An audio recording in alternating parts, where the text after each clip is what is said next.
Okay, we should be live. We should be live. Good afternoon. Good afternoon. Good afternoon. Welcome to another Cacoa show. Yours truly. Yes, I'm in the building and we're ready to give you a new show, a new week, a new guest, a new experience. Welcome, welcome, welcome to every single person, wherever you're joining us. Hello, how are you? Good day. Oh my God, I'm a bit flustered. I don't know why, but I'm gonna get this. We're gonna do this. A bit of a few minutes, kind of a start. A few minutes, kind of late start, but it's okay because we ready. We ready to do this, and I have an exciting guest for you today. Another show, another day. It might be my final for the year, my final show for Kako for the year, but not the final time you'll see me. So happy to be here again, guys. It's been a bit of a roller coaster ride the last couple of weeks, just trying to get things organized at schoolwork. It's the last quarter of the year, so it's busy, be it advertising, marketing. So just trying to like get my stuff organized and make sure that everything is planned and ready and ready to go. But I'm happy that you guys can join me here again for another week of Kako Tea. As I promise you, every single week we bring guests with interesting stories. We feature guests from different parts of, especially the Caribbean. Lately, I've been featuring a lot of folks from my home country, Dominica. And we have so many amazing people in Dominica, and I wish I could let you guys know every single person. Yes, seriously, I wish I could. But I try and keep it nice and balanced. Now I'll probably introduce somebody who's in the arts, creative arts, and probably bring you someone who is in academia. It'll be different folks coming on. And I'm so glad that a lot of you have decided that you want to listen to the show. You take your time and you pay attention every single week or every single time I come on. I want to big up, Digicel Caribbean, Digicel Dominica, the team at Digicel in St. Lucia, the team at Digicel in Dominica. Thank you so very much for your support. Thank you so very much for your continued appreciation of local content and for allowing me a platform whereby I could, reach the entire world, so to speak, because Digicel is available in 30 countries across the world. And this show is seen every single time that airs in 30 countries around the world. So I want to big up to Digicel and thank you so very much for the love and for the support. I also want to big up Easy Barrels. Easy Barrels, for those of you who don't know, is located in New York City. So those of you who are in New York, locked in, let me know if you're in New York. If you're locked in from New York, just letting you know that you can ship your barrels not just to Dominica, but to most of the Caribbean islands with Easy Barrels. Okay, so make sure you check out Easy Barrels. They're located in Jamaica, New York. Telephone number 718-693-7447. So check out Easy Barrels today. Especially if you're going to be shipping before Christmas, you want to make sure that that barrel gets home before Christmas. So I want to big them up, big up, the two of the sponsors on here this afternoon. Hi, Fatima. Oh my God. Fatima, it's been a while. It's so nice to have you on here with me on Kako Tea. Thank you very much for joining me. Don't forget to share the link. So once you get on, go ahead and share the link. Oh, you like my glasses? Thank you. Thank you. I have a few of them. Yeah, I've become a bit of a glasses hoarder. Thank you, Dee. Thank you very much, guys. Thank you very much for coming on and giving me your love and giving me your support. I really appreciate you. Okay, guys, let me know where you're locked in. I really want to know who's on and where you're from. I see Dee. I see is that Mervin is on. Dave is on. Send me a comment. Drop a note in the bottom. Don't forget again to share the link. and let somebody else know if you know a friend. Gonna be having a very interesting guest on with me in just a few seconds. She's actually standing by with her bright red lipstick waiting for you. She's ready for y'all. She's coming in just a little bit. Yes. What is that? Kenny Sow, Georgia. Is that what it is? Georgia. Thank you very much for tuning in. Thank you guys. Oh my God, I appreciate you all, every single one of you, for coming on. Saturday evenings, late afternoons, people probably want to be out and about, and you choose to be here. So you could be anywhere else in the world, but you're here with me, and I really, really appreciate you for joining us here this afternoon.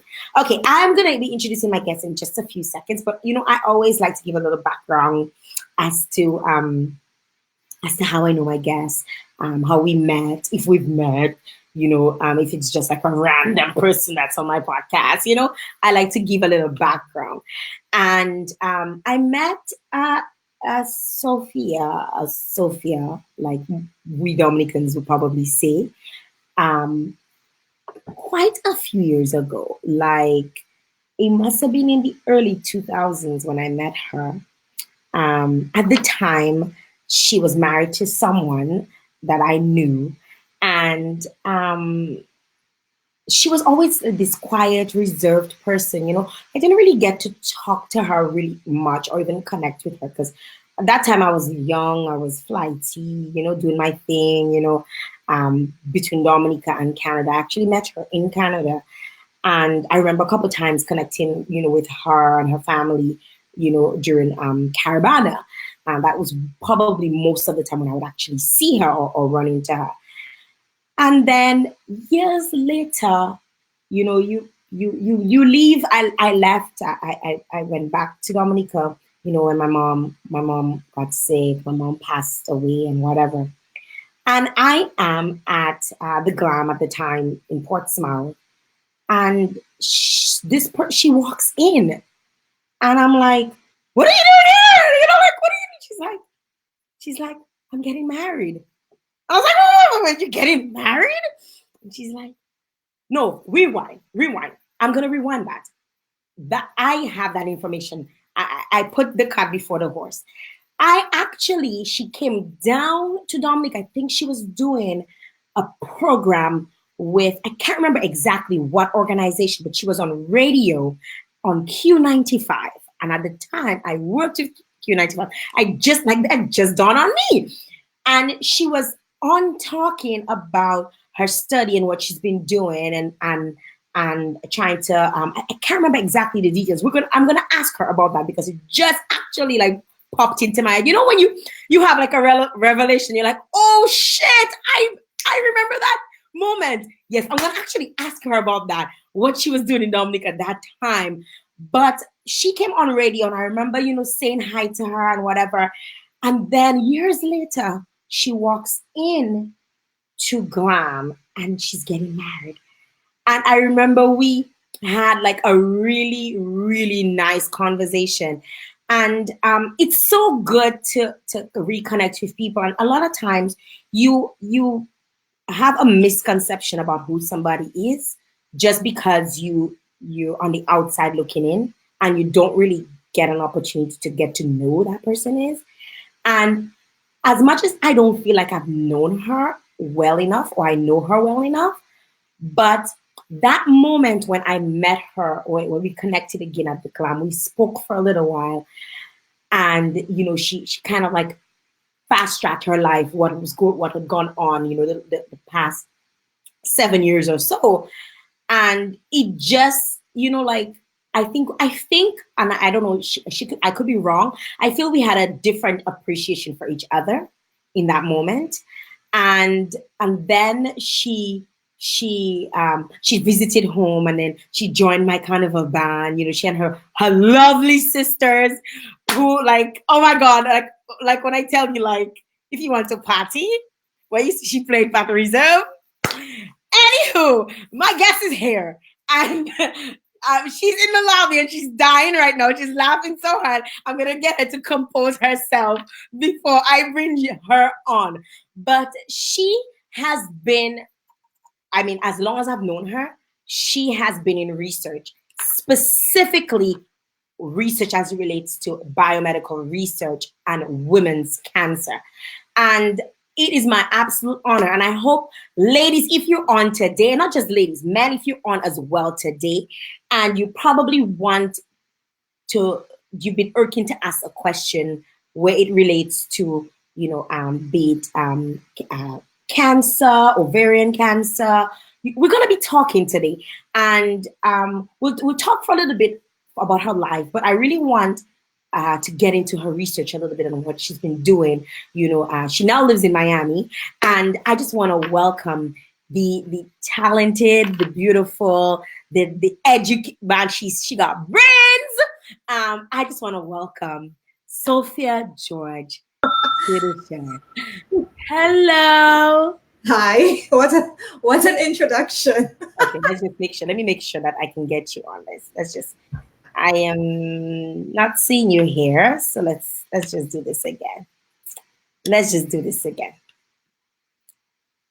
Back to the broadcast. Hi. All right, I'm seeing you in my lobby, but I'm not seeing you here. So I'm on. It says I'm in the show. But I can't see you. Guys, can you see Sophia? Can you see her? Because I'm seeing her still in my lobby. Let me know if you've seen her. Some shit always happens when you're having a good time. Let me know if you can see her, because I'm not seeing her on my screen, but I'm seeing her still in the lobby. I just send me a note. Let me know I'm seeing Sophia and we're good to go. I just want to make sure that she's in the program and you can see her clearly. Hello, people. My people are on. Hello, send me a message. You're not seeing her. Okay, so they're not seeing you. Let me just get you off there. Okay, guys, give me a second there. I'm gonna exit this. Some shit always happens. You know how it is in show business. All right. Okay, let's see. Let's try this again.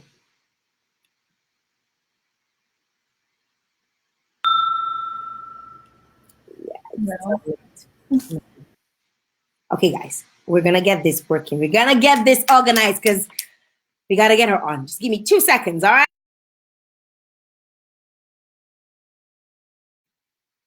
All right, here I am, and she should be. No. Some shit just doesn't. You see, I tell you, some shit always happens when you see you have fun. Some shit always happens. Right, let's just do this again.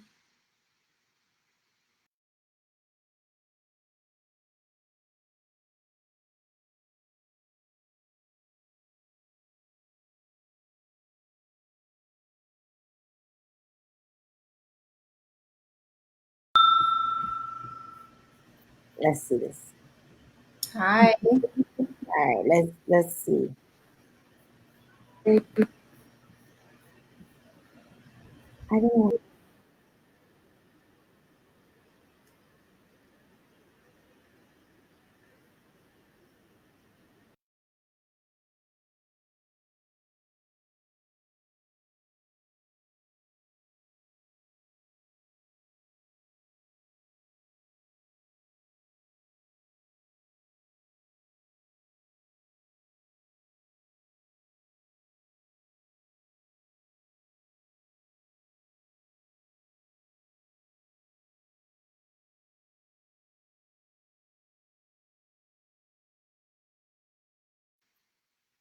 Okay, guys. You seen her? You seen her, guys? You seen her? You seen me?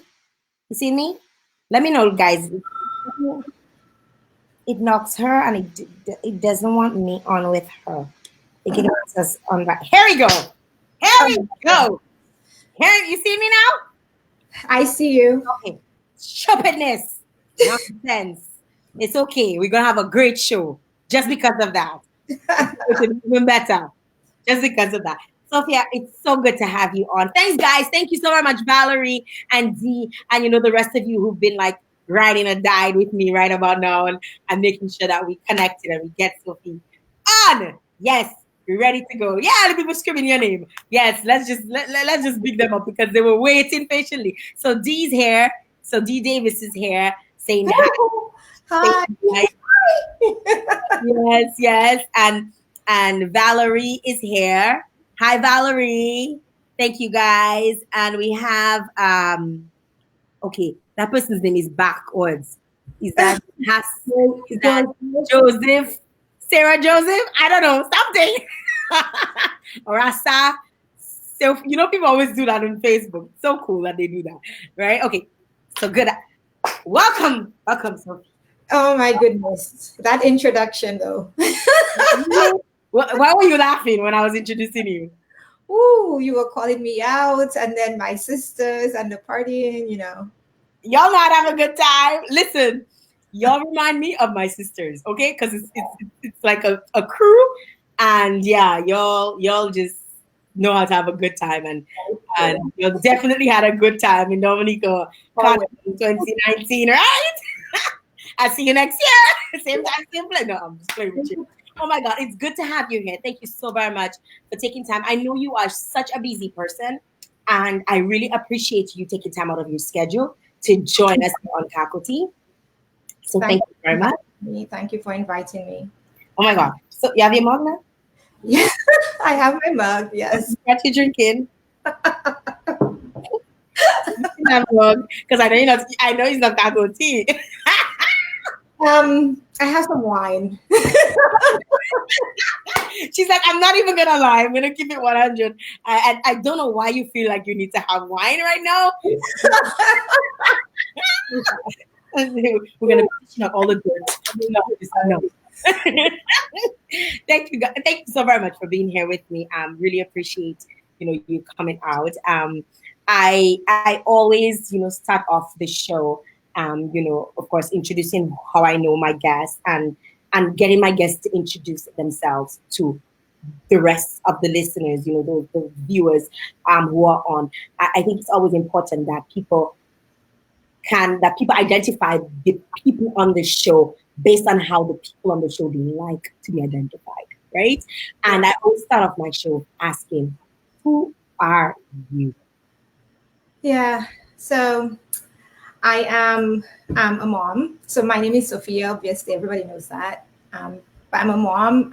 I'm a sister and a daughter and a wife. And I'm an educator and a researcher, I think, and a family member. Like I have a big family, so that's part of my identity. Yeah. She's like, that's it. She's like, I'm from all of these things. How do you manage to be all of these things and keep a balance? Um, I compartmentalize a lot. So I know that my family is very, very important to me. And I also am very passionate about my work.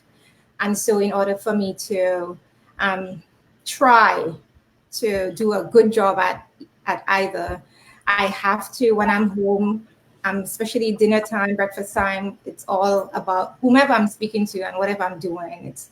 I try to do 100% focus and be present, and then so that I can be with my family when I'm with my family. And like when I was in Dominica with my sisters, and my husband and my son weren't there, so we were just like 150%. Wow. Yeah. Now you don't live in Dominica right now. You live elsewhere. Yeah. Where were you raised? Tell us a little bit about your Yeah. So I was raised in Dominica. I left home at 19-ish, about 19. So I spent all of my formative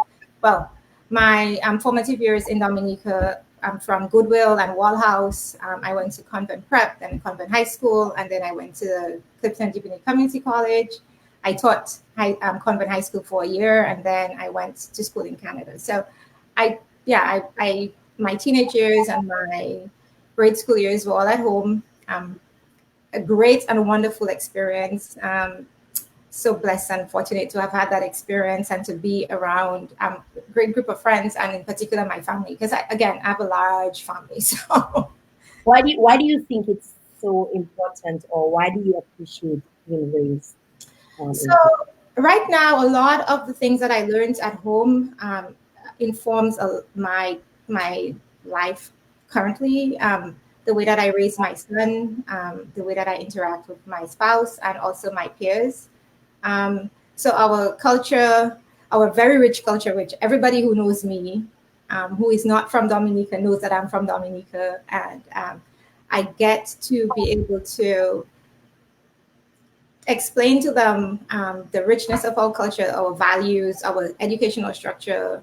And then I get to come home often and go home often so I can kind of bathe myself in that goodness of Dominica and what it means. So, yeah. And I know, of course, because as I said, I have a big family, it also centers me. I had 11 uncles and aunts on my father's side and 7 plus 4, so 11 on my mother's side, and cousins. And so that those interactions, even today, kind of helps guide me. Tell me a little bit about your childhood in Dominica. Um, hmm. So my mother was very strict, and my grandmother too. On my mother's side, I spent a lot of time with my maternal family as a kid. Um, but I also had, so the strict education was very important, but I also had a lot of freedom to explore. And there are things that I remember and I tell my son about when we were in Goodwill and Solomon, Prince Lane and Solomon Lane. Mhm. I would always in the summer, I had a bicycle and I couldn't ride it on the street. Anytime I was away from the house, I was like a tomboy at one point. And I remember doing summer school and learning crafts, and then doing some of the summer school programs that the Ministry of Education did, and learning to cook and sew and all those things, and then going to the beach. And yeah, so I had and then and also going to the country. I'm spending a lot of my time in Naplin and Collyho, and jumping off cliffs. I used to think that if my mother, if now she maybe knows, but if she knew the things that I was doing, You yeah, wanted to what? yeah, I would be in a lot of trouble. But yeah, but I also had a lot of freedom. Like carnival was a big culture, was a big part of my home. Mhm. So carnival time, since I was in, I think crash, I would be in carnival bands like all throughout my entire time in Dominica until I left. Um, Cultural gala was a big thing. My father used to play, or used to have his friends playing the Jinping and the tambu and all those things at my house. Like it was always very active. I got to travel with my dad when he would have meetings in the country. He's part of the cooperative, so I Yeah. would tag along, and I got to see a lot of Dominica, and that was really, I think, well now important because I feel like it is home. It is home. What did you want to become when you were a little girl? So I always used to ask a lot of questions, and I remember. So at home in high school, you have to kind of choose a path. So in They force you to choose a path. right, they force you to choose a path. So I wanted to be an economist, and I think geography or something. But I wanted to do geography, and I wanted to do chemistry, and I think the businesses or something. And my mother said no, I will do the sciences. So I could only yeah. She's So like, I would no. yeah, I did chemistry, biology, and physics, which is like um and so, but I always liked sciences. I always enjoyed being creative in that context, asking questions, and I also like studying. So that was a good route for me. That was a good route for me, and I'm studying. When did you actually decide that you wanted to probably go into medicine? Um, well, I had when we were done with college, I applied to go to UWE, St. Augustine in Trinidad to the medicine because that's also the path that kind of is laid out for you once you finish. Um, but that wasn't something that I really wanted to do. I wanted to go to school in Canada. So because my mom had gone to school in Canada, done a lot of her education in Canada, and I had visited as a kid, and I liked Canada. And so I applied to go to school there, me and a group of friends, and we got in. And I also at the time had applied to go to school So I applied for a scholarship, a French bourse de la francophonie, and I got that. And so that kind of, so when I got the scholarship, I just that was like the turning point of what type of medicine. So I'm a research scientist. I have a PhD, not an MD, and Mhm. that kind of drove my path to where I am today. So in undergrad, so I went to university in Sudbury, Laurentian University, Northern Ontario, way up north in the cold. Ceremonies. What an experience! Um, Tell them about that. oh my Tell god, them about that. it was. So initially I remember thinking that I had done something very bad and that I was being punished. I remember thinking that I was being punished because it was cold and there were maybe 20 Black people. I was the only recent Caribbean born person there. There was one girl who was my friend from Jamaica, but she had gone to come to Canada when she was a kid. Yeah. Everybody else were Africans or from Mauritius. And by the way, I have great friends because of that experience, still friends today. And so I just felt isolated, and plus I was studying in French. Wow. Like I did my courses in biology in French, and it was just intense, and I did not like it, and so I studied a lot. Because you just, let's get this over with. Yeah, I did it in 3 years. I studied during the summer months, and then I also participated. I graduated with an honors with honors, and I because I always was interested in science. I did a research project in my second year, in HIV and looking at blood cells, and so. Um, yeah, that kind of allowed me to get lost and away from all the crazy isolating feeling of being in Northern Ontario, in a small, at the time was a small town. Now it's like Greater Sudbury region, so they've made it a little bit, It's a bigger. little big. But yeah, but Still, it's still not middle of nowhere, 4 hours, 3 hours if you drive really fast north, and yes.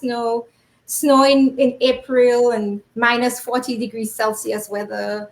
It was tough, but I learned a lot, and I became very resilient as a result. So I began becoming developing those skill sets and learning how to adapt. Mhm. Um, and and yeah, and being on your own, like at 19, Northern Ontario, it was, yeah. How did I you feel actually leaving your want that for my son too. I want him to not go that far away, but that brings a level of independence and having to figure things out. yeah, well, I was about to ask you, like, how did you feel being away from your family because you're so close? Yeah, it was. So let me just say, at the time that I did leave, I was, yeah, I was in my rebellious stage. You had those. Tell us So about those rebellious stages. I'm not telling you about the rebellious stages. Let's just say when I left, my mother was happy that I had left. Oh my gosh! It's like that's why you felt like you were being punished. Yeah. It's like, go on That's, your business. You have no idea what's on the other side waiting for you. Go. yeah, yeah, boy. Anyway, I did a lot of partying and yeah. Anyways, it was a lot of. I had a good time. My cousin and I had a good time in Antigua. We went out.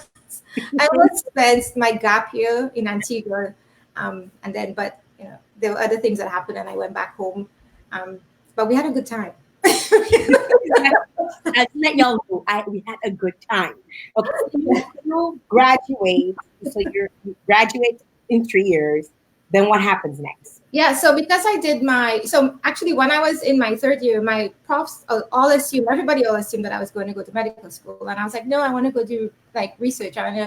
Do I want to go work like do research in a lab, and at the time I wanted to do research on microbes and viruses and bacteria. Like I was obsessed with viruses and bacteria, and I applied to different universities, still in Canada, and also in the US, but I got in to a few universities, and in particular, University of Toronto gave me a nice offer, and so I moved to Toronto to do my PhD.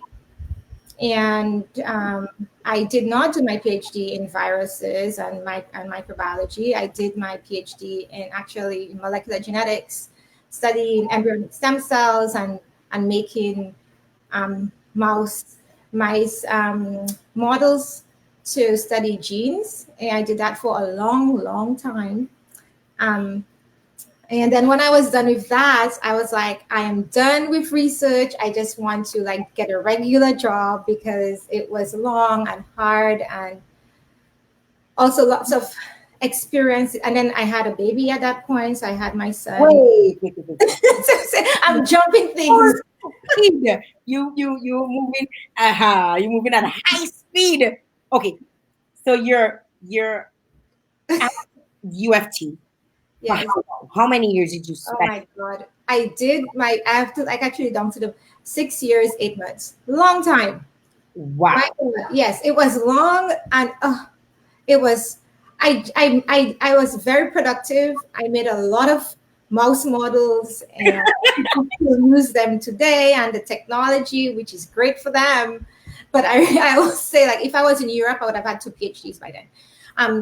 But I was in a department that expected a certain level of quality in order for you to graduate, and so that's what happened. Like and again, a very formative experience. That is where I learned to be like innovative and to reach out and not get stuck. And my PhD supervisor, he was a Hungarian, um, very brilliant scientist that had these ideas, and I would always be baffled by his mind. And so, but also he was very open and sharing. And so that's how I try to conduct, although I have to be careful, conduct my work today. But it also, because so we had this big lab. I was his first PhD student, even if he had his lab for a long time. And So I you know remember, you were special. You know you were special. yeah, but special crazy to like choose that because it was tough. It was hard because there were lots of postdoctoral fellows and very senior, very well seasoned, like men. And were there women postdocs at the time? I don't remember, maybe. And so I was this little person from Dominica, just did a 3 year undergrad in a different language. And so I remember thinking like my brain had to switch languages. Um, I was intense. It was, and I remember he told me like one time I was in tears in his office, and he's like, "I have my PhD. You have to decide if you want yours, you know." And I was like, "Yes, I want mine." Like, what do you mean? Like, I'm not giving up. Damn it. It was hard, but it made me again just figure stuff out, like Okay. all things. So you're in university. You're doing your PhD. Was that around the time you got married? Because you mentioned a date. So yes, well. I got married. I got married when yeah. I'm like, I wonder I like how you like. Do I need to take a drink? No, take a drink. Take a drink. Take a drink. Take a drink. You can take a drink now. I think now is the time to take a drink. I'll make you compose yourself. I've been sipping my tea. I'll let I'll let Oh the my two God. of you I'm share the link. I, my I, eyes are closed. I have a feeling like it's about to get like real saucy in here. It's not like saucy at all. Okay, so make sure you share the link, guys. We're on. Really? And, Don't share um, the link. we're having a good time. She just had a drink of Cacoa tea wine, and we're getting into how she got to where she is today. Amazing woman, and I'm so grateful that you could join us today. Sari is on. She's saying, great to hear your story, Sophia. So she's locked in and enjoying everything. Yes. Okay. So Yeah. married. So yeah, we eloped. You are a rebel. Yeah. Anyways.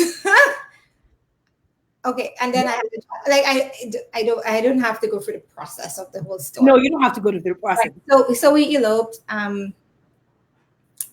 Yeah. What was going through your mind at that time? Oh, a lot that that I should not be doing this. Um, but anyways, I did it. Always listen to your instincts, ladies and gentlemen. Um, I remember thinking that was not a good idea, but I did it. And I remember actually a friend of mine was at the wedding. There were only like one person that I knew from undergrad, and then a lady who was at the church. Um, Mhm.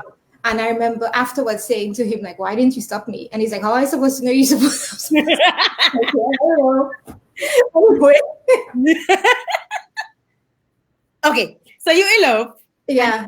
soon after, you No. have a baby. Many years later. Okay, so we get in. We Yeah. So I love before I started my PhD. okay, So when I graduated, okay. then I had my son 7 years later, essentially. Is that what really kept you in Toronto, or you had it already decided on? I'm going to do that PhD. I'm going to stick No. around. Oh my God. Everything, all of the above. Okay. All right. So we get in somewhere. All right. So you decide you completed your PhD 6 years, 8 months, and what happens next? Yes, I took a year off essentially. Well, not a year. Well, yeah, about a year. I did some research in a different lab to finish up a project, and then I went. I did some consulting for a firm in Toronto on stem cells. They were trying to figure out the landscape of stem cell research in Ontario. So I did that. I remember I went. It was 2008. So I went home for independence, and I had a grand old time with my family again. Um, and then I during that time actually applied. My friend, my very good friend, and Chris, my son's godmother, had done a PhD and she was doing medical school at University of Ottawa, and she's like, Sophia, just apply, you'll get in. Like, and I was like, I don't want to go to med school, but anyways, I applied to Ross, I got in, and I didn't go. That was not like going to medical school was not in my that wasn't the thing for me. So but then I got a position in a lab to run a lab to be a postdoctoral fellow at Princess Margaret Cancer Center to Yes. study genetics of ovarian cancer. My mentor at the time she's a gynecologic pathologist, so she's subspecialized in just looking at pathologies in gynecological like tissues. And so I did that for 5 years. So I was at Princess Margaret, and I was an associate scientist by the time I left, and studying women's cancers. So why did you decide that you were going to steer, or your path was going to take the course of women's cancer in terms of the study of women's cancer? So honestly, it was a different thing from I wanted to do. Okay, so I missed a few things. So I had done all this embryonic stem cell research, and while I was doing my PhD, I at the time already knew that I wanted to do something that would impact my community. And my community, I thought about Dominica and the Caribbean. And so because of my interest, I had feelers out, and there was someone who came and gave a talk at Mount Sinai Hospital, which is where I had done my PhD in the lab. Mm-hmm. And he talked about doing genomics in developing countries. And at the end of his presentation, I raised my hand and I said, well, why aren't you doing that in the Caribbean? Because the Caribbean region is a developing country. Like, there are lots of developing countries there. Mm-hmm. He had presented work in Africa and in India and in China. And so literally I asked the question at the end of when everybody was leaving, he called me up and then he said to me that they're doing a workshop in Venezuela. Would you like to go? And the workshop was hosted by PAHO and UN, UNESCO. Is it UNESCO? UN Education, and it was at the UN University in Caracas. Mm-hmm. And so I remember running down the hallway screaming and just like couldn't believe it that I, as a PhD student, was being invited to a workshop in Venezuela. And so I went. Okay, so then I had so when at the time that I had done my PhD, I knew that I wanted to do something, and because cardiovascular diseases have affected my family personally, um, diabetes and heart disease. At the time, my father had passed away. He had passed away in 2000, Mm-hmm. and a lot of my other family members had, non-obese diabetes, so meaning diabetes, but not, not necessarily linked to obesity. Yes. So I had thought about doing that, and then I had gotten an opportunity to do a postdoc at Harvard. And when I interviewed with some of the people, they were telling me how intense it was. And at that point, I had my son, and I thought, like, I do not want that. Like, I was thinking, I wanted to do something that was going to allow me to do my research, whatever that is, to help impact my community, but at the same time, so I got this opportunity. Like, really, it was an opportunity to apply my skill set to a new disease site, and it happened to be ovarian cancer. And because of that trip, and I'm just going to go back a little bit. So because of that visit, It's in your time. It's your time. oh boy. Because of that visit in Venezuela, Yeah. the only other, so everybody who participated were chief medical officers, advisors to prime ministers and presidents of different. So I was the only student, I was the youngest person there. And the other person who was from an English speaking country, the only other English speaking country was the Bahamas. And he was the chief medical officer at the time. And he and I just struck this really wonderful friendship. And so anytime, every year at Christmas time, I'd send him an email wishing him Merry Christmas or anything that would happen. And then when I graduated, I told him when I got my position doing research in ovarian cancer, and also my mentor was a director of a biobank. And biobanks are what it sounds like. It's a bank where we collect material tissue from people when they have surgery or for other reasons, where we collect their material like blood, saliva, tissue. Mm-hmm. And so I had reached out to him and said, oh, by the way, I'm in this new position, and I'm also working with a person who runs a biobank, and we should do something like that in the Caribbean. So he invited me down to the Bahamas to give a lecture in 2009. I remember that. No, 2010. So I had just in 2009 I had started my position, and we wanted to write a grant, or we started to write a project to do banking in Dominica and in Bahamas. But we were disqualified because the islands were not poor enough. It didn't meet the certain criteria. But while I was there, The island are pouring up. it's like all this arbitrary. It's getting dark, right? It's all this. Can you see me? Yeah. It's all these arbitrary world bank designations at the time that unfortunately the Bahamas didn't qualify, and I knew at the time that we would not have been able to pull it off on our own if we had done it with Dominica only. Okay. But so what I studied in Toronto was looking at hereditary ovarian cancer. So women who are at high risk for developing ovarian cancer, and usually that's linked to BRCA1 and BRCA2. Wait. Is he using them kind of terms? I chop it. I don't know nothing about nothing. Yeah. I think like a lot of times, like as Caribbean people, we hear things and we don't understand what it is, and we just let it go. We just keep it moving. Break it down every single thing, because there are a lot of women locked in. Just want to big up the CEO of Digicel Dominica, Nikima, just came on. Big up to you. She's on. Actually, I met her once. Hi. She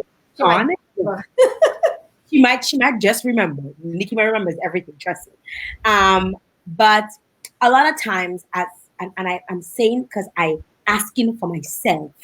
I'm not gonna just ask for somebody else, and I wanna be as stupid as I possibly can, because I feel the information that you're going to give today is important for a lot of women, and I think it's necessary that a lot of women hear that. So explain to us. You said a B1 or a B2 or B something. What exactly are those Bs about? Okay, so I will say first. I said hereditary ovarian cancer. So Yes. I'll start that. So what that means, hereditary, It means that in families, there are families that have high rates of certain types of cancers, Mhm. and those families usually have so in particular this disease, um, breast and ovarian cancer, and so usually it's a mom, a daughter, or sisters, aunts, and yeah. Mhm. So within that context, we say it's hereditary because it's within the family and it's passed down through like different generations, this like each generation. And we and well others really a few years ago, but 25 years ago now maybe, discovered that there are two genes that are mostly responsible for this disease. It's the BRCA1 and BRCA2. BRCA really means breast cancer gene 1 and breast cancer gene 2. And if you have a mutation in this gene or one of these genes, and the mutation, so what these genes do, let me just start. So the genes are involved in maintaining, fixing DNA when DNA is broken. So that can happen for lots of reasons. Cells divide all the time. When DNA is broken, there is this gene which makes a protein that is responsible for repairing it. And when there's a mutation,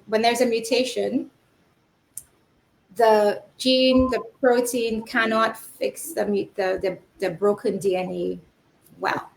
And that in particular, that particular gene is responsible for giving a woman and a man increased risk for breast cancer, ovarian cancer, pancreatic cancer, colon cancer, melanoma in some instances.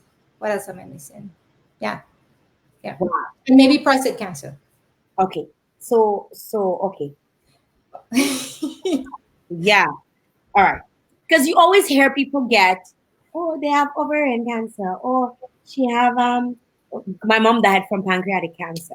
You know, but you never really know like, how does that happen? You know, how did all of a sudden somebody who's healthy just Right. So well, actually, what we think and others have shown that we are all walking around with mutated genes, and it's not just one mutation; it's a accumulation of multiple mutations that will lead to, because our cells are very, talking about the word resilient, our cells are very robust. We have lots of mechanisms, lots of processes to stop, um, lots of stops, so that if something goes awry, something is messed up, if there's too many mutations, too much sugar, too much fat, too much drinking, there are lots of ways that the cells have in them, wired in them, to stop from growing and die. But when some genes like BRCA1 and some others are mutated, the signal to stop is affected.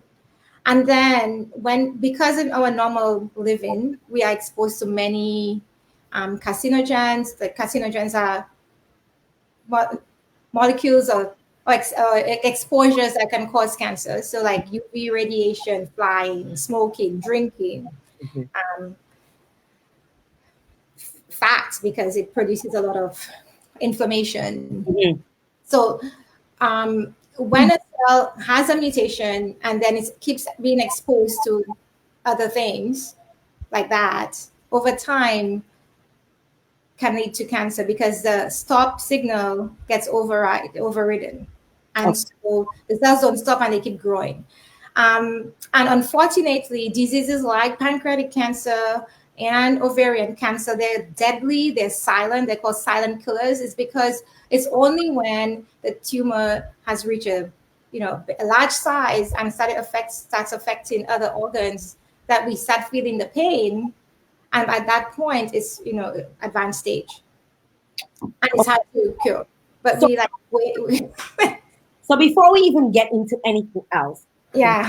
can a woman do or a man or to ensure that you kind of sort of detect these things earlier rather than later?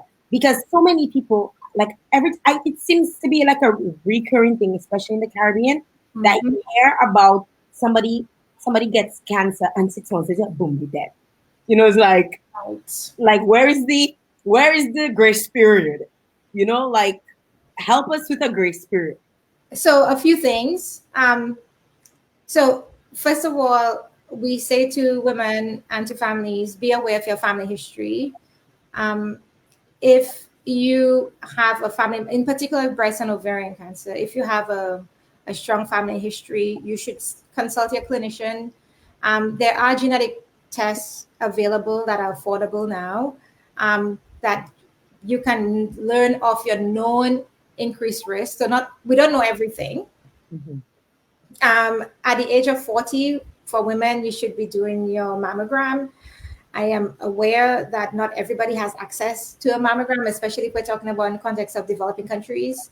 Um, do um, How do often should you do? your modesty exam where we're touching your breast and every month at the same time. So that's like this, right? Like, Yes, exactly. In a the circle. modesty, okay? Those of you who don't know the modesty. Yeah, yeah. Um, do that.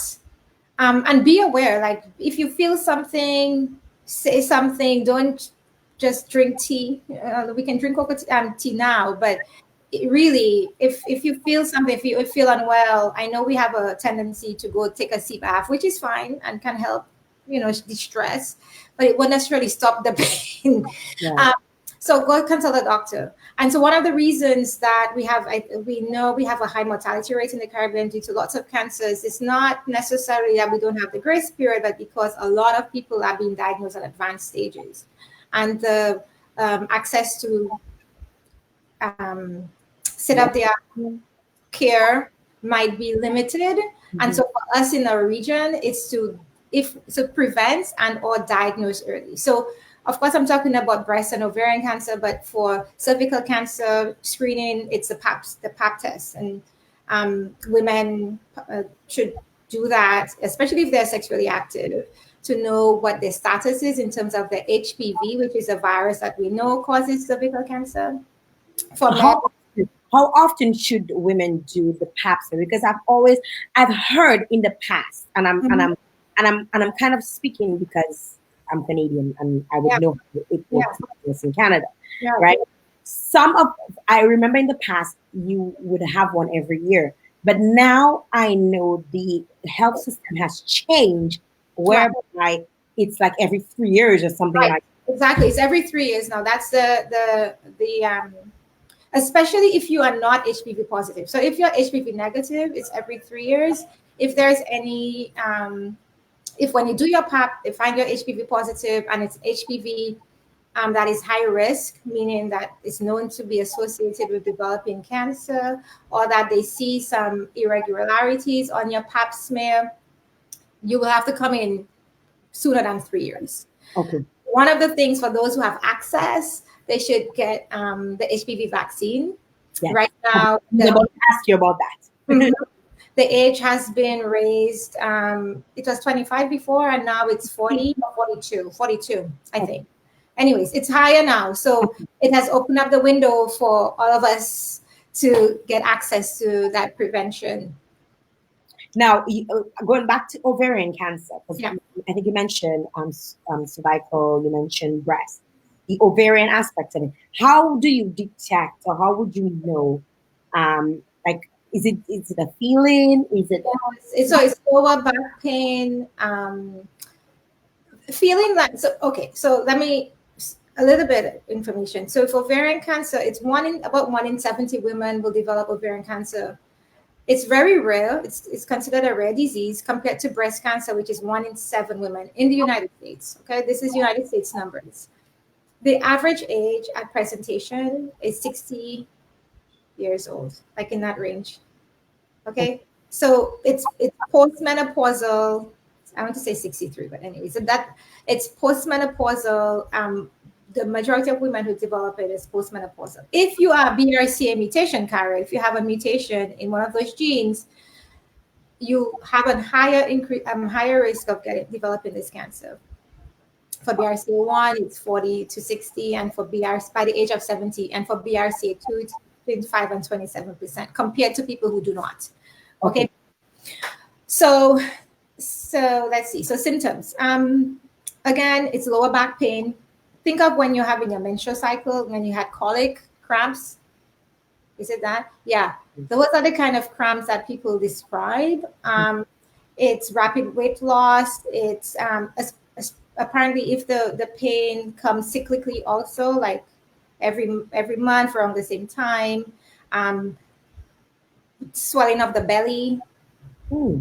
Don't expect. I mean, if you're not pregnant and you're postmenopausal, or it's not just the average age is postmenopausal women, but of course there are people who get this disease younger. Anytime. People get stuff at any time. Yeah. Yes, exactly. So again, it's being aware of your body and how you feel. Um, if you're having pain where you usually don't have pain for anything, anyway, you should go see a doctor. Um, the challenge is for ovarian cancer that what can happen is that the diagnosis timeline gets delayed because you might see a GI doctor because you might think it's something to do with your bowels or your tummy. And by the time you see the gynecologist, the tumor is like growing and spreading. And then I should also say that if you're ever diagnosed with any type of disease cancer, you should see a specialist. So a gynecologic oncologist, these are people who are subspecialized and treat women with cancer, gynecological cancers. Um, yeah, Okay. sorry. I'm giving a lot of information. Yeah, it's good information, and I know quite a few people. Let me know, guys, if you what you're getting out of this. If you have any questions, now is the time to shoot your questions. It's a great opportunity. You have someone who researches. That's what she does, man. So she can actually give you some information. Where it might be preventative methods, things that you're interested in knowing about. Ask away. There's this term that we hear a lot: Uh-huh. endometriosis. Oh my God. What the hell is that? Yeah, so I was like, I know you kind of hinted that that was might come up, and I'm like, I don't even study endometriosis, but Mhm. what endometriosis is growth of cells from the endometrium from the uterus outside of the uterus, and the cells usually go through the fallopian tubes out into the cavity. So I don't know. I mean, we don't necessarily think of our down there much, but we have the uterus, and then we have these horns. They're called the fallopian tubes. I spend a lot of my waking days and nights thinking about those fallopian. And then the ovaries, but there is a gap between the ovary and the fallopian tube, and then there's a space, and it's called the peritoneal cavity.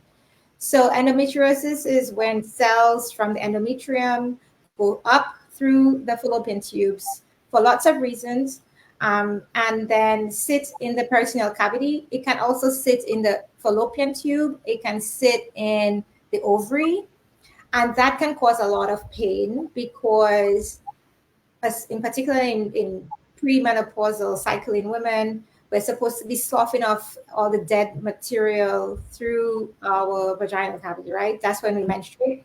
So that doesn't happen when the cells are up in your peritoneal cavity. And then the cells just grow and they can cause a lot of pain and discomfort. Um, it can be linked to infertility.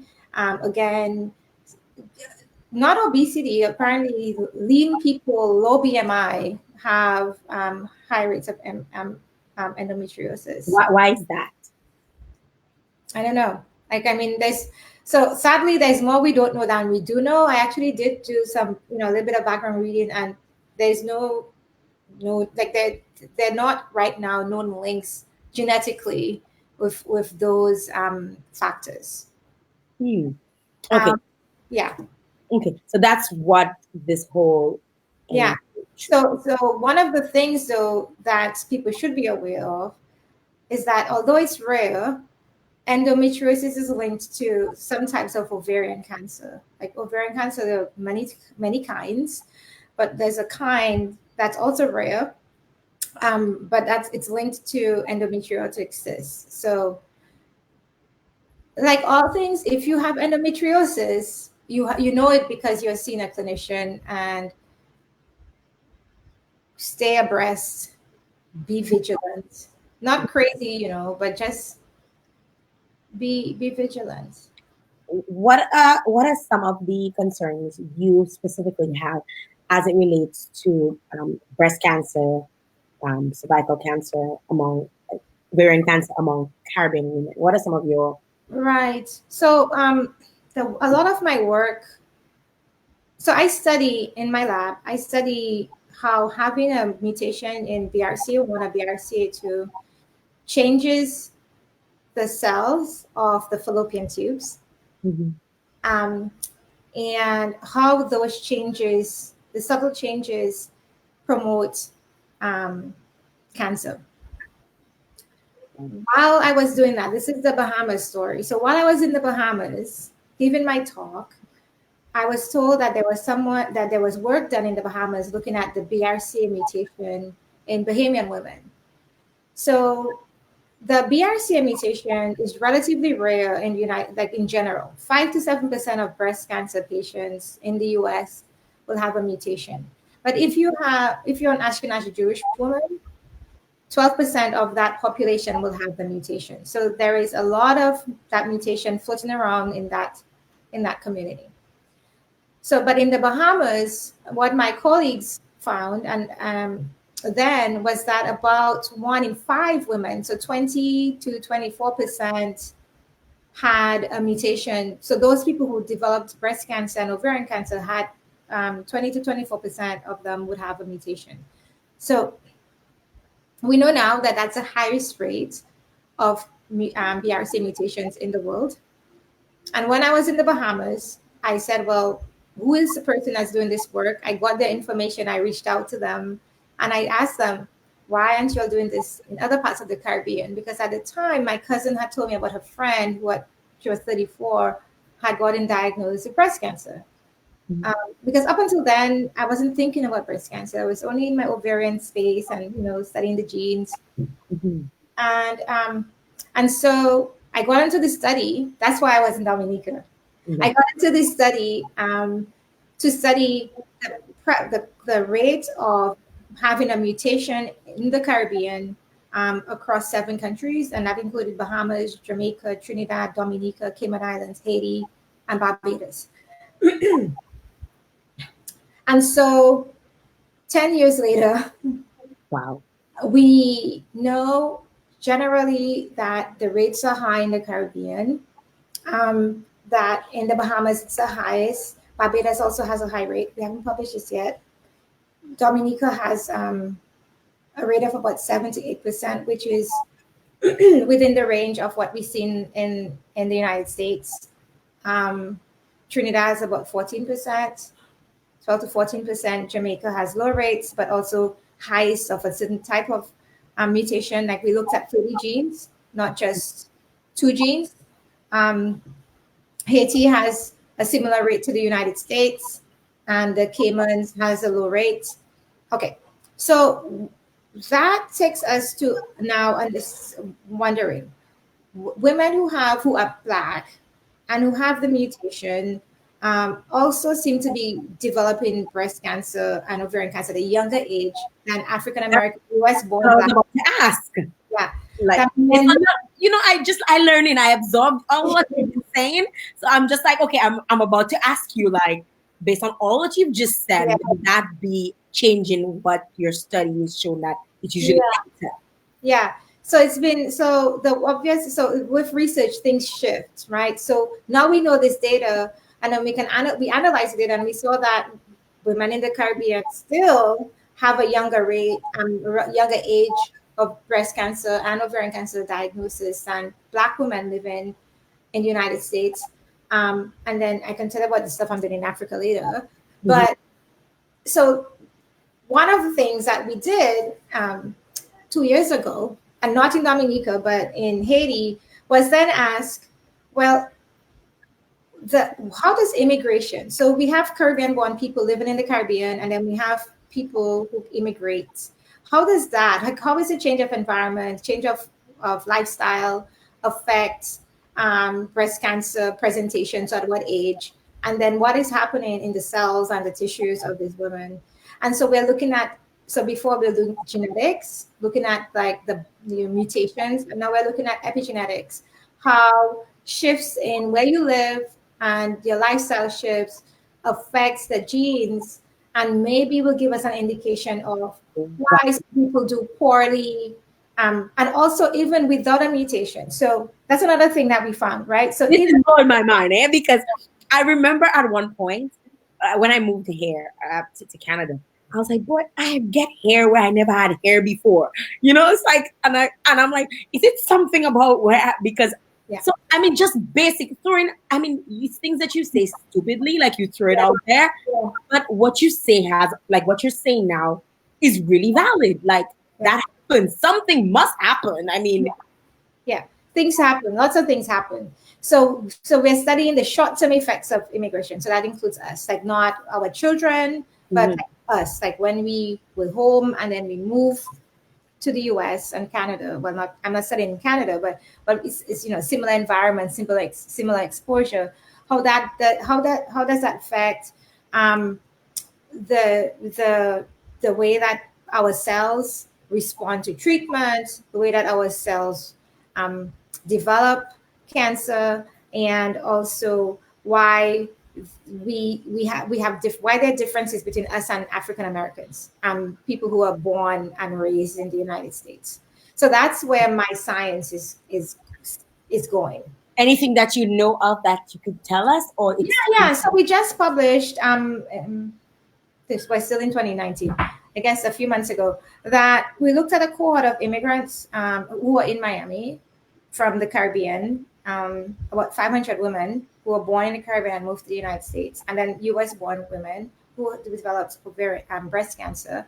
And we found that Caribbean born women, so that, okay, by the way, all Black women do worse than white women in terms of overall survival. A lot of money is being spent to understand why that is. So beyond having access to care, there's still biologic factors and genetic factors that we know must be playing a role in worse outcomes, worse survival.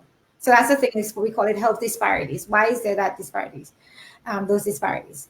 And so what we found was that women who move from the Caribbean. So if you live in the Caribbean, you have a worse outcome. If you move to the US, you do better, and you do better than African Americans, people who are born and raised here. Um, yeah. yeah, and so we have some theories. We're applying for grants to do some dig deeper. We saw that and of course, as I said, all of these women who are Black, of African descent, have a younger age at presentation of their breast cancer, so they develop breast cancer younger.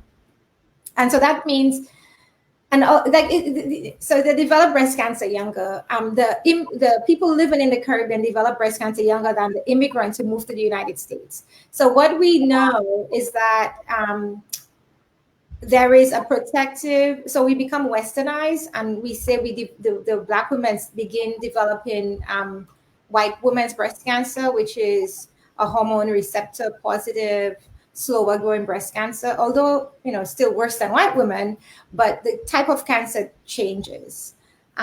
But Wow. Caribbean born women who move to the States, they do better than the women who are born here. And we think that might be a lot of things.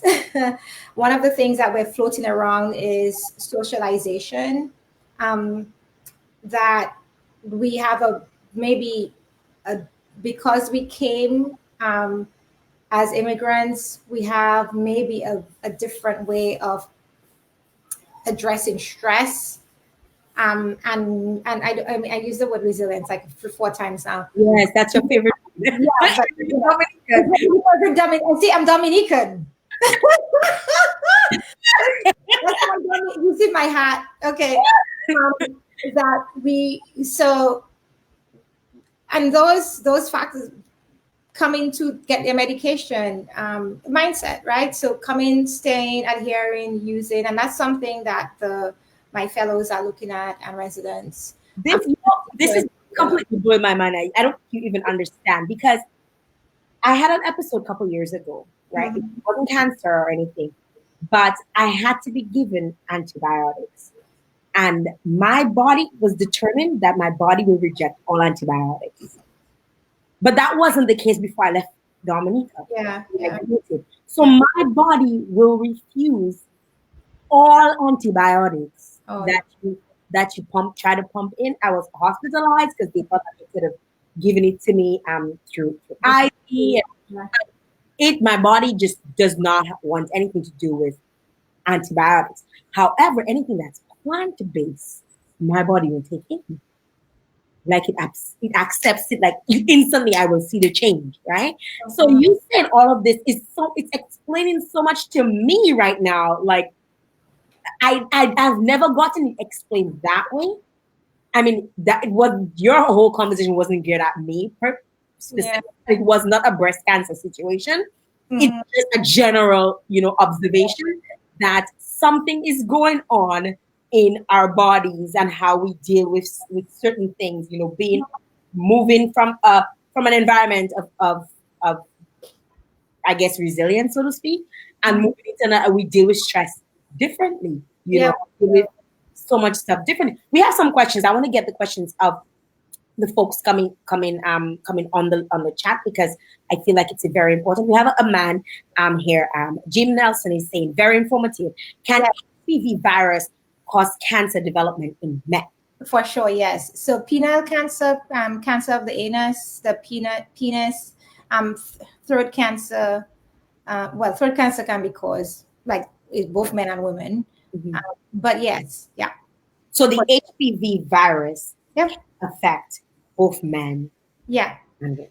Well, women too can get anal cancer, vulva cancer of the vagina, cancer of the vulva, cancer of the throat. Yeah. Wow. We have another question. In your research of the Caribbean women born in the US and those who migrated to the US, did you factor in the age of migration? Did that impact your research? Yeah. So that's a great question. So we did. Granted, so we looked at between 5 and 47 years. In the work that we're doing of the Haitian population, we actually applying for funding. So we got money from the state of Florida, well, through the state of Florida, through Florida Academic Cancer Center Alliances to do this preliminary work. So we have the data, we're analyzing it, and we're binning it by 10 years. And then we're going to be submitting a grant for lots of money to do a bigger cohort of women so that we can have, we're well powered to answer that question. And not just of Haitians, but of Jamaicans. And one of the things that we have not yet published, but we just presented this in San Francisco a month ago, is that so not all islands are not equal. So when we separated out the islands, we had enough people from Jamaica, Dominican Republic, Haiti, Bahamas, Cuba to look at each island separately. And what we found was that the Bahamians do worse, right? So in a group, you're better. But if you separate them out, the Bahamians do worse. And we think it's due to the BRCA and just aggressive disease. Having this mutation is really an early onset cancer, very aggressive for breast, for all the cancers. Um, but the people from Dominican Republic, the women from Dominican Republic, and these are all Black women, phenotypically Black. So people who self-identified as Black, okay? So not, if you were passing white, you were not part of the study because no, seriously. That's part of the work that we do too. We're looking at the genetics. But we also look at what people self-identify as. Mm-hmm. So Jamaicans and people from the DR, where we had enough numbers to be able to separate them out, did significantly better. But the Haitians did just as bad as the African Americans, and the Cubans did better too. So we know that also in different islands, we have different mixes of people, and that those mixes might be impacting. I was about to ask you that because based on what you said, I was about to ask. Yeah. So that's part of the work that we are developing and moving forward, looking at ancestry. So I know lots of people are doing their Ancestry&Me, one of the and 23andMe, the 23andMe Ancestry. we do that also, and we're trying to now link to regions where we have differences in gene expression or epigenetic and genetic differences to see if this is African or if it's European, if it's Asian, is it Indian, native Indian versus Southeast Asian Indian, like India from East India. Yeah. Wow. I have another question from Mayman. Mayman has another question. Are Black women more prone to ovarian cancer? Is the HRCA1 or the HRCA2 gene more hereditary? So Black women actually have a lower incidence and risk for ovarian cancer. However, when Black women develop ovarian cancer, we have higher mortality rates. And this is a project that I'm currently working on with a consortium that we built in Nigeria to do that, because we literally went to the motherland to see what's going on there. We don't know why yet. Lots of people are studying this in different ways. Because I'm a molecular geneticist, I'm looking at the DNA and where people come from. Mm-hmm. But we know that there is Black women have, if you use talc powder, you may be heard of it, baby powder, that there's a study that came out with a consortium at Duke and in Utah and Virginia University. I might be some Joel and Shokrat. They found that talc use in Black women specifically increased their risk to develop ovarian cancer. I remember hearing that. What else? Yeah, like there's a lot of epidemiologic data. I saw something too floating around about douches. Yes, right. Actually, that's some of the work is from Miami. One of my mentors, she studies cervical cancer, in particular in Haitian women.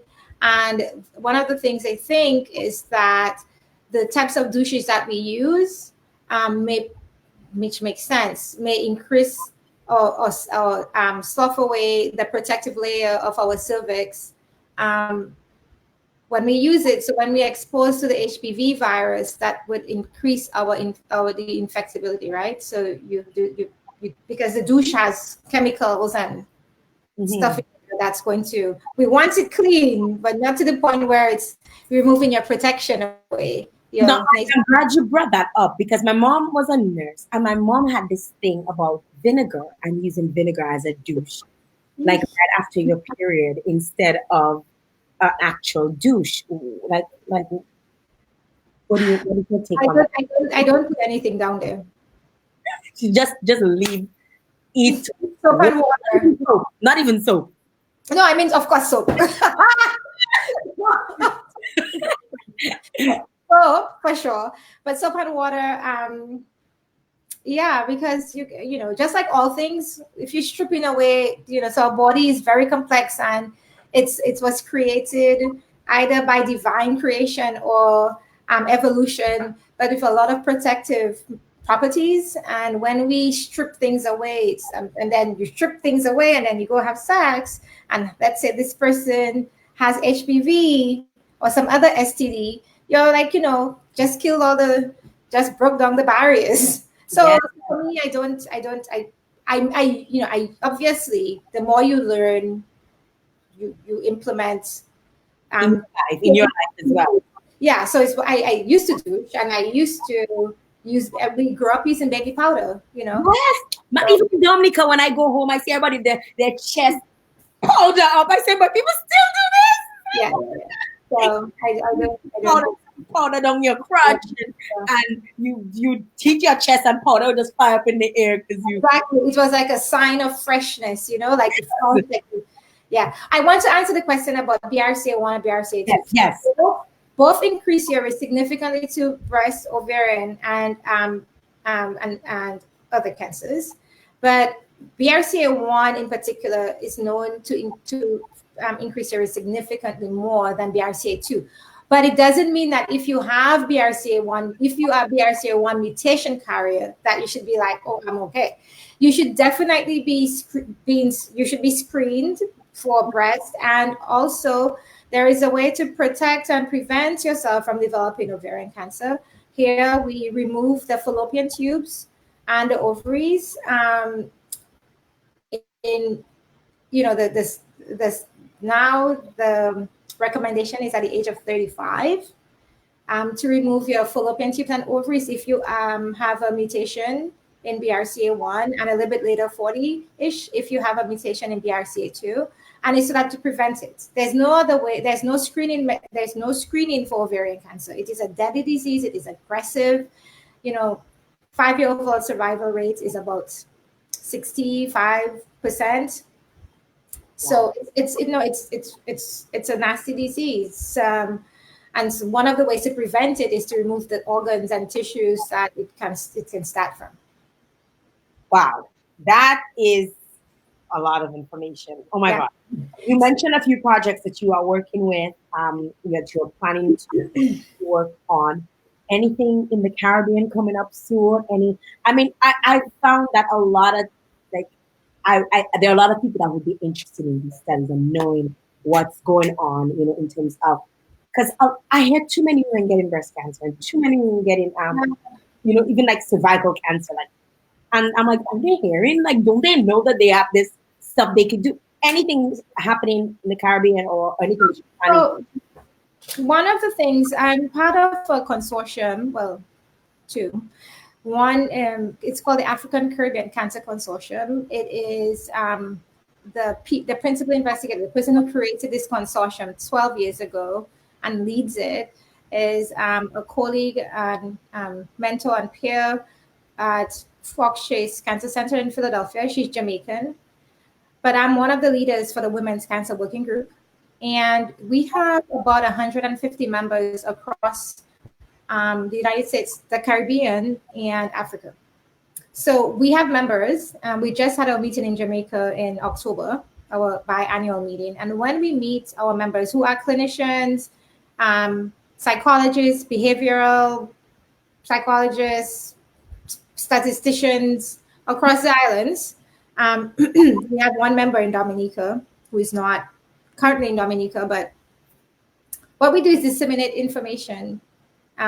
We engage with the public when we have these meetings, and also when I travel to different islands, so we keep engaging our clinician colleagues and our public health colleagues, because that is a way to provide information to them that they can then provide to their patients and their communities.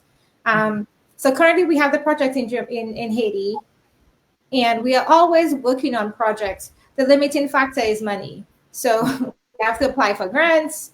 I have grants, but right. It's money, right? Money.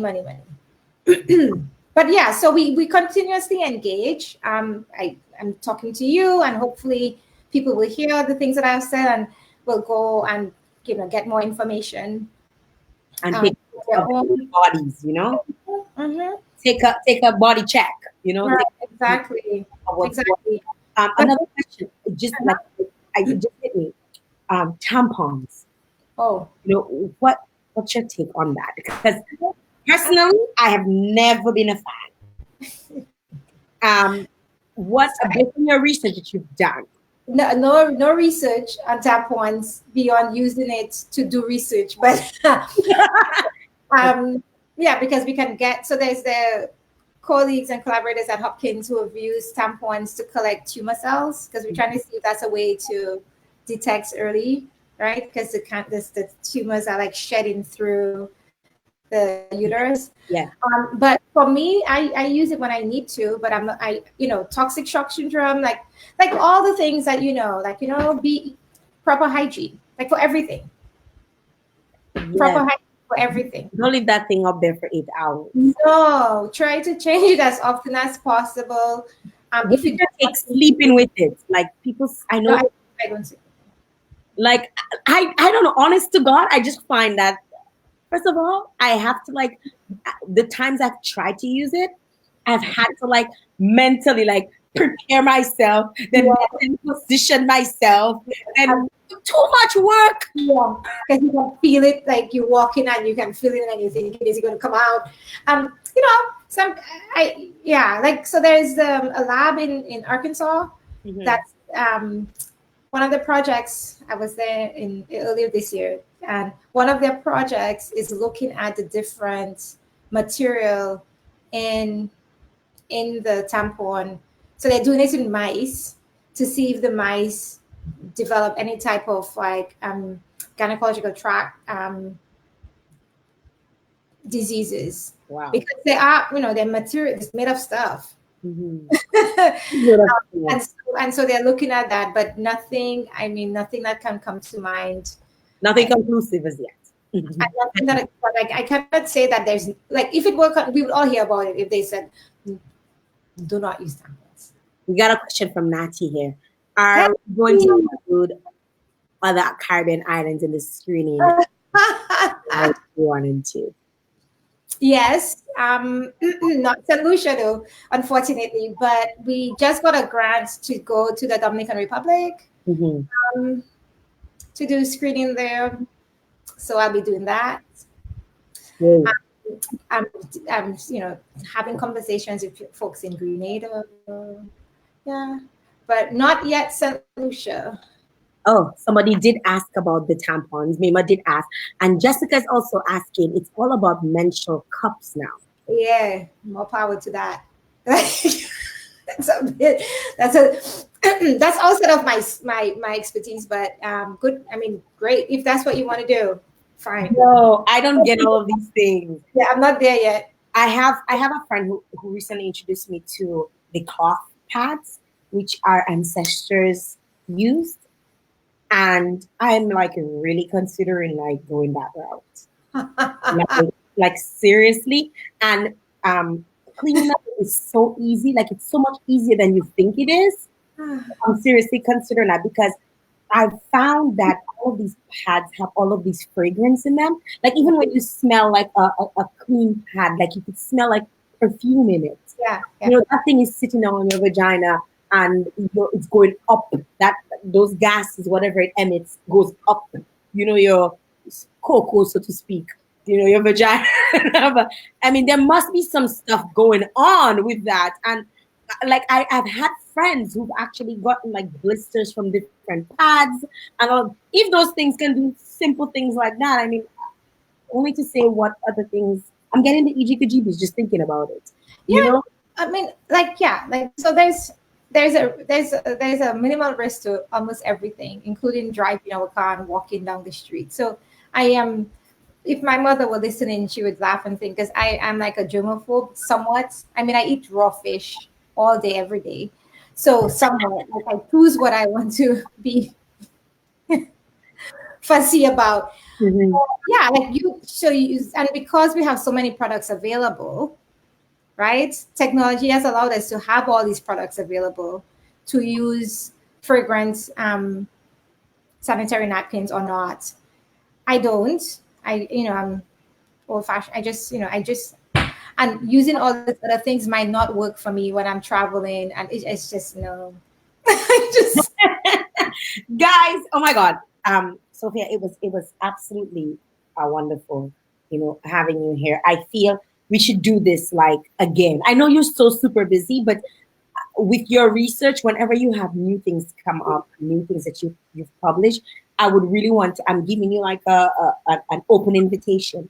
Whenever you want to disseminate the information, wherever you want, to get the information out there in terms of when testing or screenings are coming up, like you just mentioned, the one in the Dominican Republic, for other islands. This program is seen throughout the Caribbean. So we want to ensure that women know what they need to do and how they need to preventative, whether it's cure, whether it's, there are other options out there, what new studies have shown. You have a place here. So just reach out. I mean, we have each other on WhatsApp. Just reach out to me and say, hey, Jael, we just discovered this. When can I come? And we can organize. Because I feel like you're not at the stage where it's happening. You're at the stage of preventing it from happening. So it's like if we get it then, it's better to have the information then than when it's actually it's become a cause or something that we cannot control. And I really, really appreciate you taking time out of your schedule. to come on here and to speak, because I think a lot of women have gotten a lot of information. You know, those who've asked, really appreciate you guys asking, and want to encourage them to share the link so other women can know, not just women, men as well. Yes. Because believe it or not, men want to be informed, be it for their Right. women, be it for themselves. You Yeah. know, they want to know. I really, really appreciate you coming on. Yeah. Yeah. Thank you for having me. Thank you to Cravel for recommending that I do it. Mhm.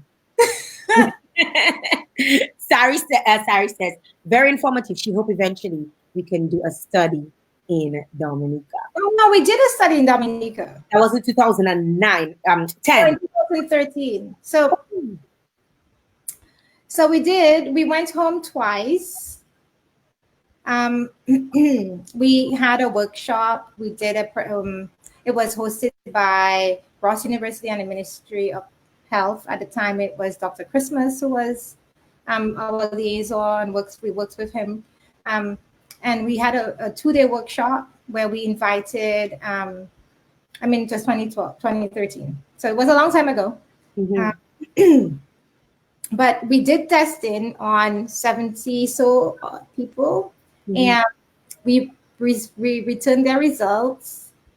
It's not like, it's I can't tell you what like, so 7% of the people that we tested had a mutation. We recently did a bigger, so initially we studied 2 of the genes, BRCA1 and BRCA2. And maybe at the time it was 4. And then we got more money from a company to do more genes. Mm-hmm. We did that.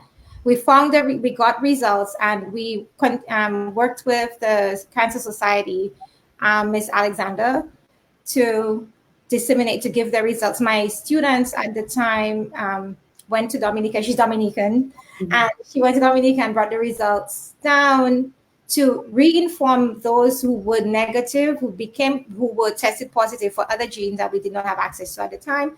And so yes, we have. We haven't really. The hurricane, the first hurricane, the second hurricane, and then wanting to. Mm-hmm. Yeah, it's some things have, and then displacement of my collaborator in Dominica is Dr. Hedda Dyer, and so she's not there now, and so it's having projects at home, it just did not take Kind of like you wanted it to. priority at the moment.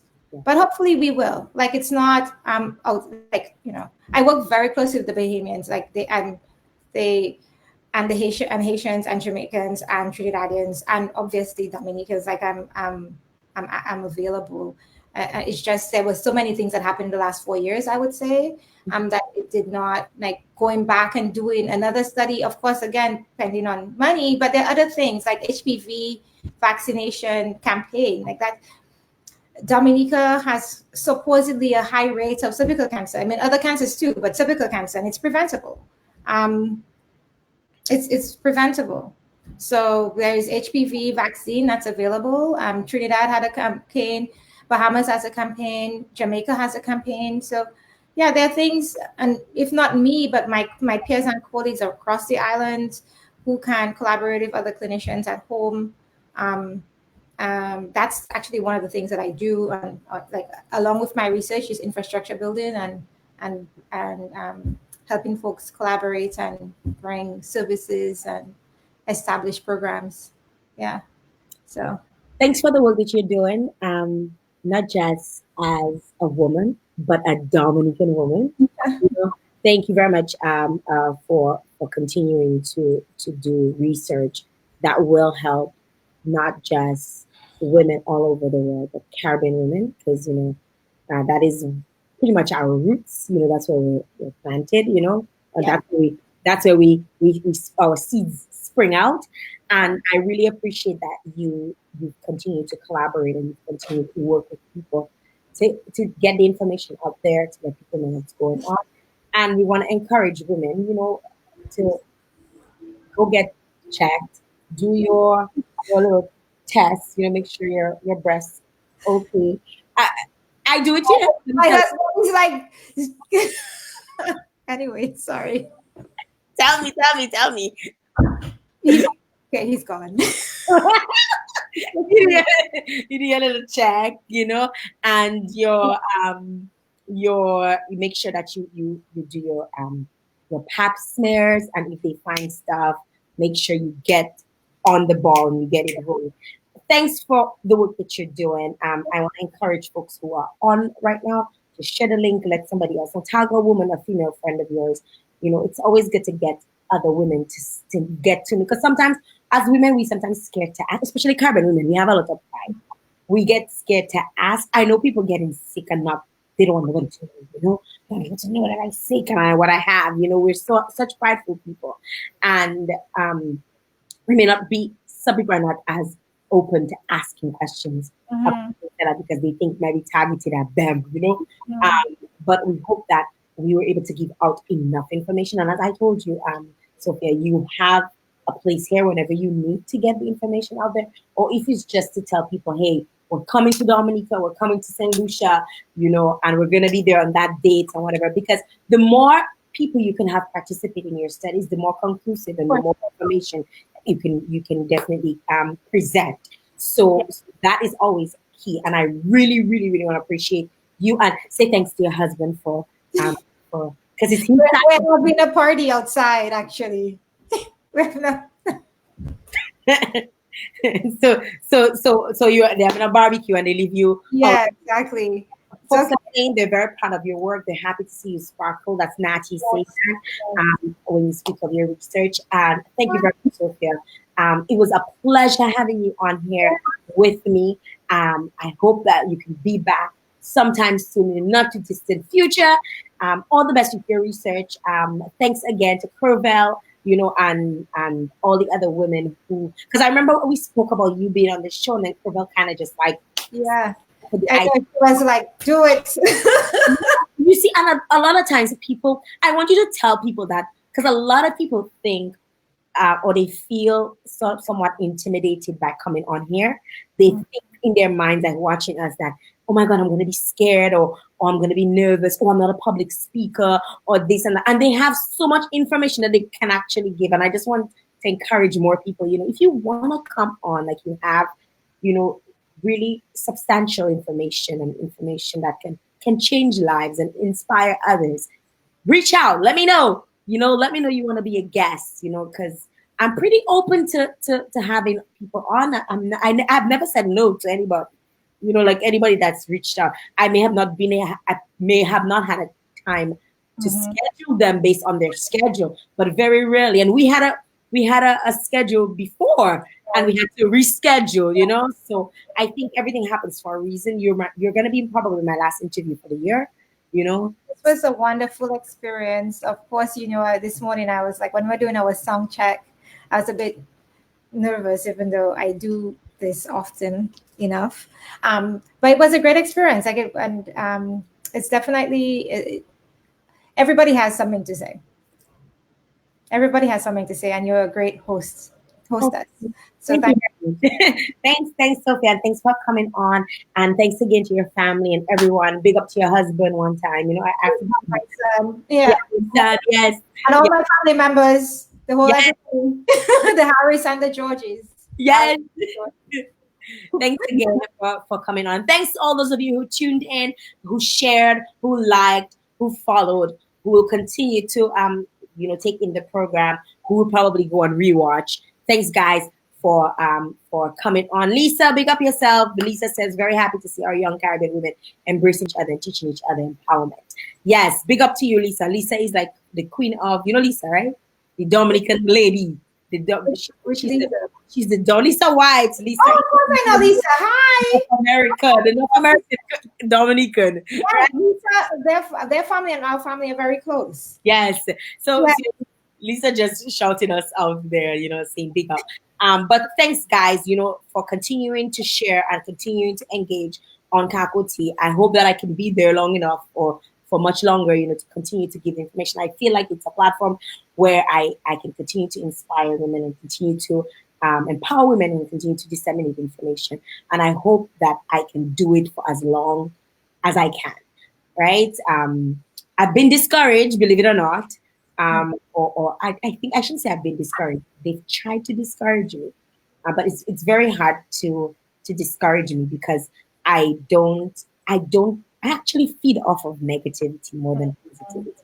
So the more negative that comes at me, you'd be surprised, is the more I want to do, right? And every time you see it's too much good, I'm just like, well, I get bored and I get like, oh, what's gonna happen next? I'm not saying to put negativity on me.